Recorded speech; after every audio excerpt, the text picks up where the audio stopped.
नमस्कार। कक्षा 10वीं के लिए अभी गद्य का नया पाठ मानवीय करुणा की दिव्य चमक शुरू हुआ है। तो मैं आदर्श वाचन करूंगा, आप वीडियो खोल के अनुकरण वाचन करेंगे, लेकिन उससे पहले लेखक परिचय में आपको मानवीय करुणा की दिव्य चमक पाठ के लेखक श्री सर्वेश्वर दयाल सक्सेना जी ने ये मानवीय करुणा की दिव्य चमक पाठ लिखा। तो इनका मैं लेखक परिचय सबसे पहले यहां पर रख रहा हूं। तो लेखक परिचय में 4 बिंदुएं होती हैं। प्रथम सामान्य परिचय में जन्म, प्रारंभिक शिक्षा, उच्च शिक्षा, किस पद पर या क्या दायित्व निर्वहन किया और देश समाज के लिए क्या किया उन्होंने। इसके बाद साहित्यिक कृतियां दूसरी बिंदु है। तो कौन कौन सी साहित्यिक कृति उन्होंने किन किन विधाओं में लिखी है। साहित्यिक कृतियों के बाद साहित्यिक विशेषताएं, तीसरी उनके साहित्य की विशेषताएं क्या है। और फिर अंतिम बिंदु है भाषा और शैली। तो भाषा और शैली में भाषा है, भाषा में शब्द से वाक्य के बाद जो है फिर ये पूरी भाषा हो गई। उसके बाद शैली, वो किस शैली में गद्य लेखन या कविता लेखन करते हैं। ये लेखक का संपूर्ण परिचय है। तो इस दृष्टि से मैं सर्वेश्वर दयाल सक्सेना जी का परिचय आज की वीडियो में सबसे पहले प्रस्तुत कर रहा हूं। सर्वेश्वर दयाल सक्सेना जी का जन्म सन 1927 ईस्वी में बस्ती जनपद में हुआ, बस्ती जिले में। इन्होंने प्रारंभिक शिक्षा के बाद हाई स्कूल की शिक्षा एंग्लो संस्कृत उच्च विद्यालय बस्ती में ही है, वहां से हाई स्कूल की परीक्षा उत्तीर्ण की। उसके बाद बनारस के क्वींस कॉलेज वाराणसी से इंटरमीडिएट किया। स्नातक और स्नातकोत्तर इन्होंने इलाहाबाद विश्वविद्यालय से एमए किया। ऑडिटर जनरल ऑफिस, लेखाकार कार्यालय, महालेखाधिकारी, इलाहाबाद में ये क्लर्क पद पर रहे, अध्यापक बने। उसके बाद आकाशवाणी में सहायक प्रोड्यूसर के पद पर भी रहे। फिर दिनमान पत्रिका के उप संपादक के रूप में इन्होंने बड़ा सफल कार्य किया। बाद में बच्चों की पत्रिका पराग का भी संपादन करते रहे। 1884 ईस्वी में इनका निधन हो गया। ये क्षमा कीजिएगा, 1800 लिख दिया था मैंने, 1984 ईस्वी में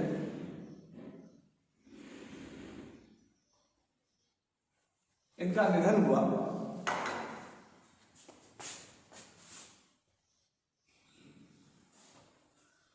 साहित्यिक कृतियां दूसरी बिंदु है। तो सर्वेश्वर दयाल सक्सेना जी बहुमुखी प्रतिभा के धनी थे। नवगीत के प्रारंभिक कवियों में से और आधुनिक काल के सशक्त हस्ताक्षर सर्वेश्वर दयाल सक्सेना जी ने हिंदी साहित्य की सभी विधाओं में लेखन कार्य किया, जिनमें से कविता, उपन्यास, नाटक, निबंध, यात्रा वृत्तांत, रेखा चित्र, संस्मरण, आज सभी विधाओं में इनके साहित्य पाए जाते हैं। इनकी कृतियां निम्नलिखित हैं। कुछ काव्य संग्रह है, काठ की घाटियां, बांस के फूल, एक सूनी नाव, गरम हवाएं, कुआनो नदी, जंगल का दर्द, खूंटियों पर टंगे लोग, ये इतनी काव्य संग्रह है इनकी। इसके अलावा बकरी, सोया हुआ जल, कल फिर भारत आएगा, अब गरीबी हटाओ, राजा बाज बहादुर और रानी रूपवती, राजा बाज बहादुर और रानी रूपवती, लाख की नाक, लड़ाई, भौ भौ, बतूता का जूता, पागल मसीहा, चरखे और चर्चे, ये उनकी उल्लेखनीय रचनाएं हैं।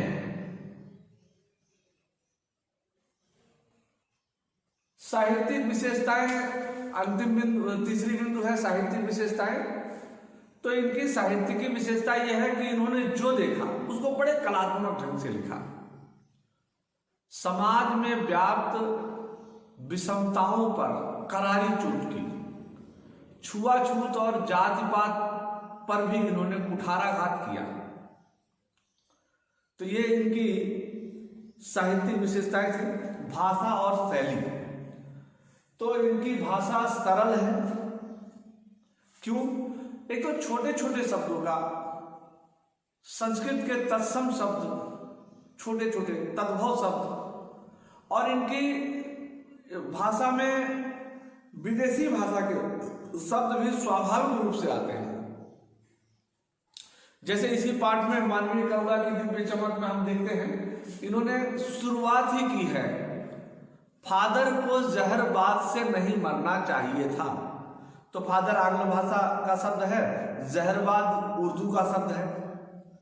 तो ये स्वाभाविक रूप से इनकी भाषा में आते हैं। संस्कृत के शब्द हैं, तत्सम शब्द, तद्भव शब्द। देहाती भाषा के भी देहाती भाषा के शब्दों का भी सुंदर चयन करते हैं। वाक्य व्यवस्थित रहता है। कविता लिखते समय शब्दों में हेरफेर करते हैं, क्रम बदल देते हैं, तुकबंदी अच्छी रहती है। इनकी ये हो गई भाषा। भाषा सरल है, सहज है और हृदय स्पर्शी है।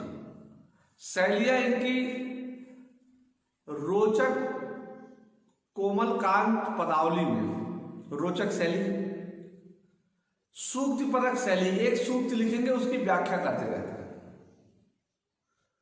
विचारात्मक शैली, व्याख्यात्मक शैली और किस्सा गोई शैली, लिखते लिखते कहानियां भी लिखते रहते हैं उसी में। तो ये इनकी प्रमुख शैलियां हैं। ये था सर्वेश्वर दयाल सक्सेना का लेखक परिचय। अब आज का जो अतिथि कार्य है, आज जो हमें पढ़ाना है, उसमें मैं पहले आदर्श वाचन कर रहा हूं। फादर को जहरबाद से नहीं मरना चाहिए था, जिसकी रगों में दूसरों के लिए मिठास भरे अमृत के अतिरिक्त और कुछ नहीं था, और उसके लिए इस जहर का विधान क्यों? यह सवाल किस ईश्वर से पूछें? प्रभु की आस्था ही जिसका अस्तित्व था, वह देह की इस यातना की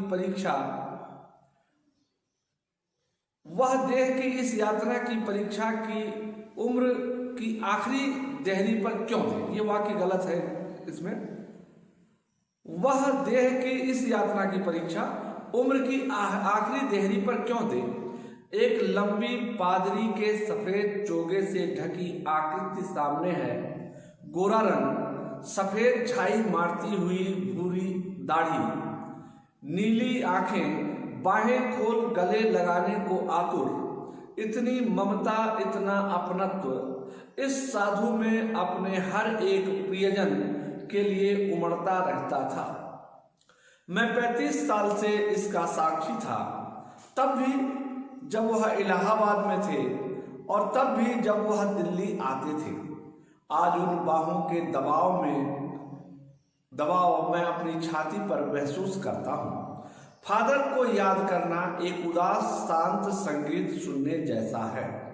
उनको देखना करुणा के निर्मल जल में स्नान करने जैसा था और उनसे बातें करना कर्म के संकल्प में भरना था। मुझे परिमल के वे दिन याद आते हैं जब हम एक पारिवारिक रिश्ते में बंधे थे, जिसके बड़े फादर बुल्के थे। हमारे हंसी मजाक में वह निर्लिप्त शामिल रहते, हमारी गोष्ठियों में वह गंभीर बहस करते, हमारी रचनाओं पर बेबाक राय और सुझाव देते और हमारे घरों के किसी भी उत्सव और संस्कार में वह बड़े भाई और पुरोहित जैसे खड़े हो हमें अपने आशीषों से भर देते। मुझे अपना बच्चा और फादर का उसके मुख में पहली बार अन्न डालना याद आता है और नीली आंखों की चमक में तैरता वात्सल्य भी, जैसे किसी ऊंचाई पर देवदार की छाया में खड़े हों। कहाँ से शुरू करूं? इलाहाबाद की सड़कों पर फादर की साइकिल चलती दिख रही है। वह हमारे पास आकर रुकती है, मुस्कुराते हुए उतरते हैं। देखिए देखिए, मैंने उसे पढ़ लिया और मैं कहना चाहता हूँ, उनको क्रोध में कभी नहीं देखा, आवेश में देखा और ममता तथा प्यार से लबालब झलकता महसूस किया। अक्सर उन्हें देखकर लगता कि बेल्जियम में इंजीनियरिंग की अंतिम वर्ष में पहुंचकर उनके मन में सन्यासी बनने की इच्छा कैसे जाग गई, जबकि घर भरा पूरा था। 2 भाई, 1 बहन, माता पिता सभी थे। ये आदर्श वाचन आप जब वीडियो खोलेंगे तो पहले सुनिएगा, सुनने के बाद फिर किताब लेकर के पढ़ने का प्रयास कीजिएगा, तो उसे अनुकरण वाचन जरूर करिएगा। काठिन्य निवारण, अब इसके बाद मैं सरलीकरण व्याख्या कर रहा हूं। तो देखिए, जैसे फादर शब्द जो है यह आंग्ल भाषा का है, अंग्रेजी भाषा का शब्द है फादर।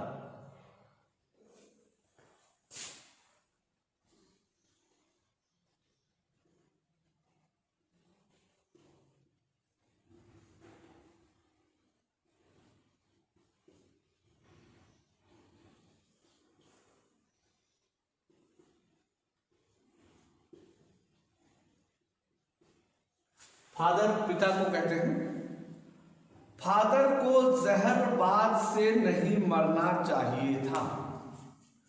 लेखक ने स्पष्ट रूप से कह दिया है पहली ही पंक्ति में कि फादर को जहरबाद एक प्रकार का कैंसर है, गैंग्रीन बोलते हैं, और इतनी खतरनाक बीमारी से फादर कामिल बुल्के को नहीं मरना चाहिए था, जिसकी रगों में दूसरों के लिए मिठास भरे अमृत के अतिरिक्त और कुछ नहीं था। उसके लिए इस जहर का विधान क्यों? जिसकी रगों में यानी धमनियों में, जिसकी धमनियों में दूसरों के लिए मिठास भरे अमृत के अतिरिक्त कुछ नहीं था, यानी जिसकी धमनियों में भी, जिसकी शिराओं में भी, पोर पोर में दूसरों के लिए प्रेम के अलावा, मिठास का मतलब प्रेम के अलावा और कुछ नहीं था। अतिरिक्त में अति उपसर्ग है और रिक्त मूल शब्द, अतिरिक्त।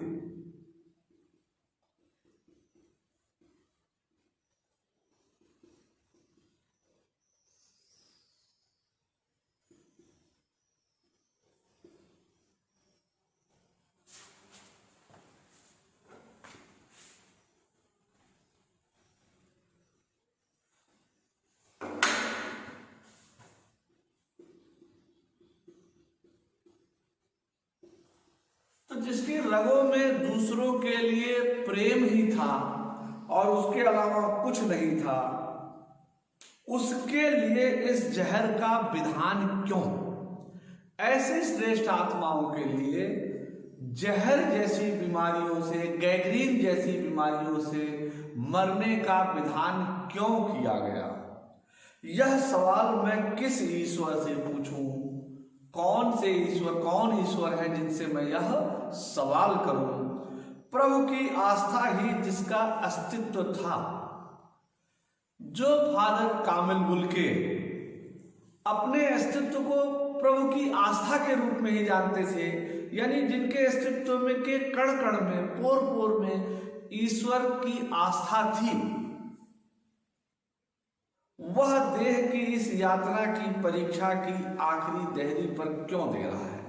वह देह की इस यात्रा की परीक्षा, यातना मतलब एक प्रकार का आंग्ल भाषा में कहें टॉर्चर, तो अत्यंत कष्ट से पीड़ित होना, यातना झेलना हुआ। तो देह की इस यातना की परीक्षा फादर कामिल बुल्के जैसी श्रेष्ठ आत्माएं देह की इस यातना की परीक्षा क्यों दे रही हैं? वो भी उम्र की आखिरी देहरी पर, यानी अंतिम पड़ाव पर। फादर कामिल बुल्के का रेखा चित्र यहां पर प्रस्तुत किया इन्होंने।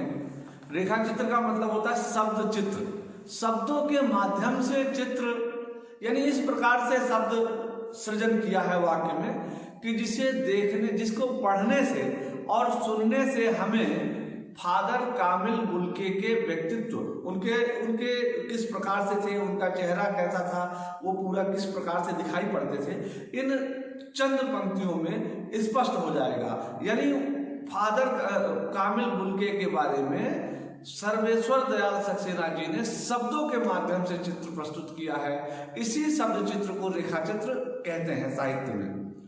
तो एक लंबी पादरी के सफेद चोगे से ढकी आकृति सामने है। फादर कामिल बुल्के फादर थे, पादरी थे, तो पादरियों की जो सफेद चोगा होता है जिसे सभी पादरी पहनते हैं, तो उसी सफेद चोगे से ढकी हुई एक लंबी आकृति लेखक के सामने है।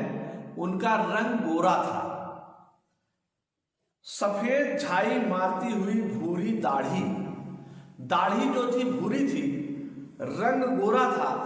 ऐसे में वो उससे जो एक आभा चमक आती, वह सफेद झाई मारती हुई, सफेद चमक मारती हुई दिखाई पड़ती थी। आंखें नीली थी और बाहें खोलने को, गले मिलने के लिए वे सदैव आतुर रहते थे।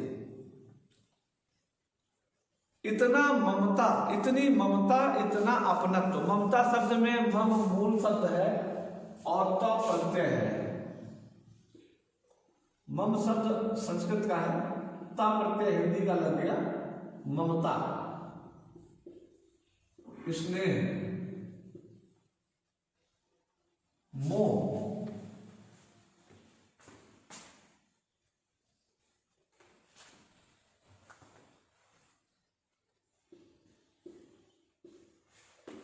अपनत्व।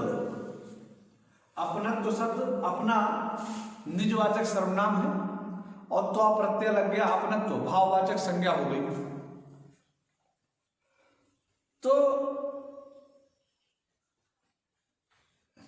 इतनी ममता, इतना अपनत्व इस साधु में अपने हर एक प्रियजन, सभी प्रियजनों के लिए, जो भी उनके प्रिय लोग थे,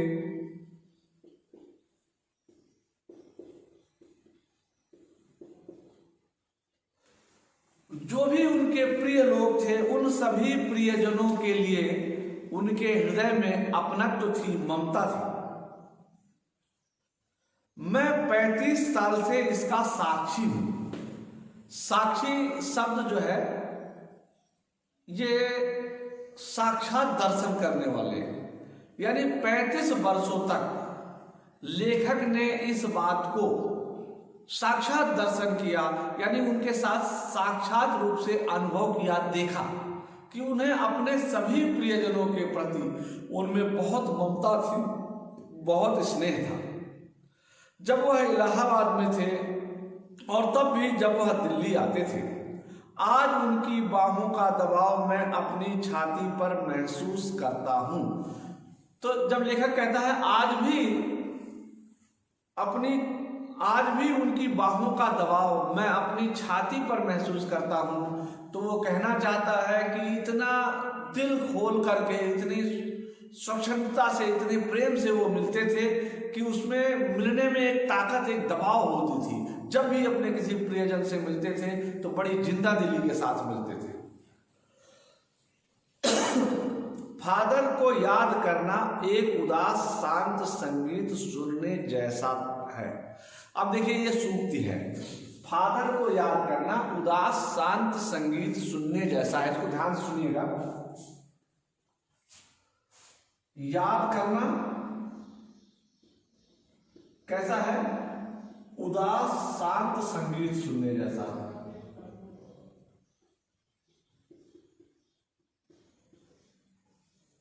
यानी कहने का मतलब है, जब हम कोई सैड सॉन्ग या उदासी भरे गीत को सुनते हैं तो हमारा मन दुखी हो जाता है और आंखें नम हो जाती हैं। वैसे ही आज जबकि हमारे बीच फादर कामिल गुल के नहीं हैं, तो उनको याद जब हम करते हैं तो हमारा मन दुखी हो जाता है, आंखें नम हो जाती हैं। इसलिए सर्वेश्वर दयाल सक्सेना जी कहते हैं कि उनको देखना, उनको याद करना उदास शांत संगीत सुनने जैसा है। फिर कहते हैं उनको देखना करुणा के निर्मल जल में स्नान करने जैसा था। पहले कहा उनको, पहले वाक्य में कहा उन्हें याद करना उदास शांत संगीत सुनने जैसा है। देखिए वाक्य में, जब फादर कामिल उनके नहीं है तब भी उन्हें अगर कोई याद करेगा तो वर्तमान में होगा, तो इसलिए लिखा उदास शांत संगीत सुनने जैसा है, या है का प्रयोग किया। और फिर लिखते हैं कि उनको देखना करुणा के निर्मल जल में स्नान करने जैसा था। फादर कामिल गुल के जब नहीं रहे तो उस समय लेखक सर्वेश्वर दयाल सक्सेना स्मरण करते हुए लिख रहे हैं संस्मरण शैली में कि उनको देखना करुणा के निर्मल जल में स्नान करने जैसा था।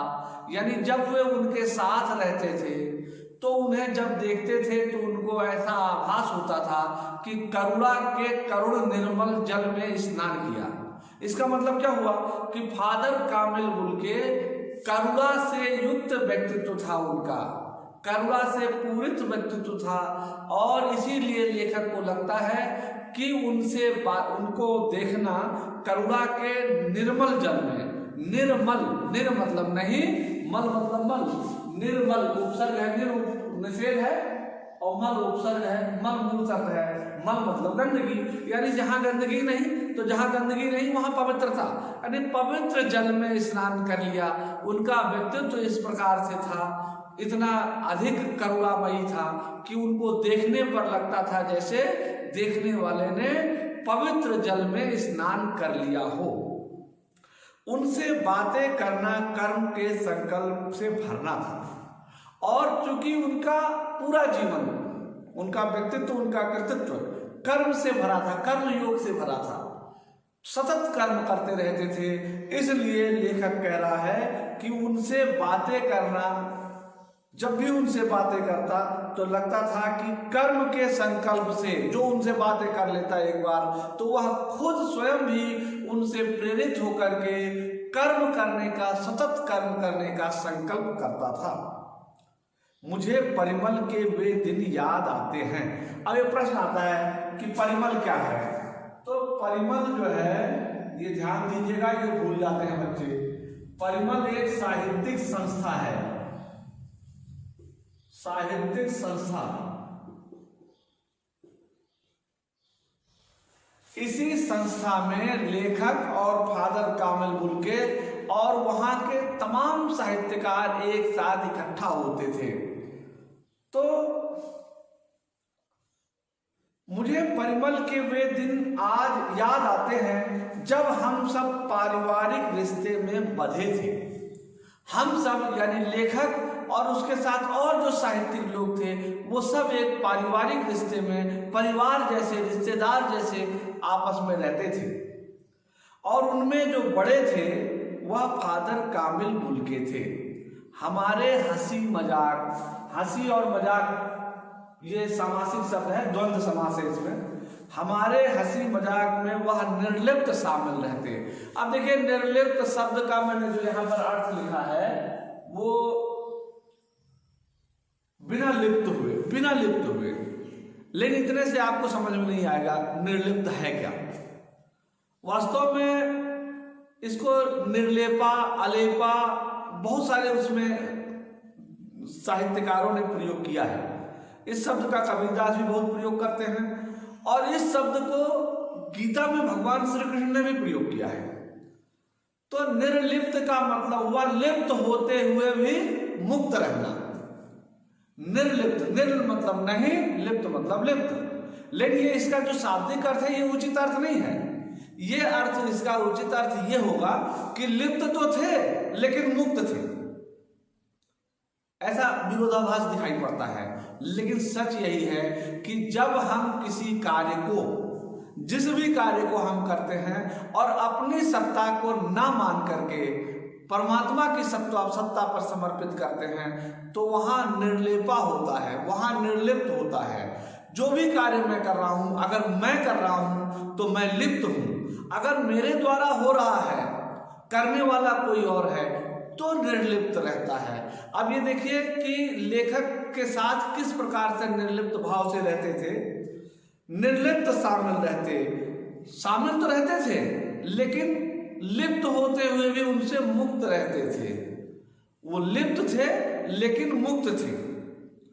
किस प्रकार से?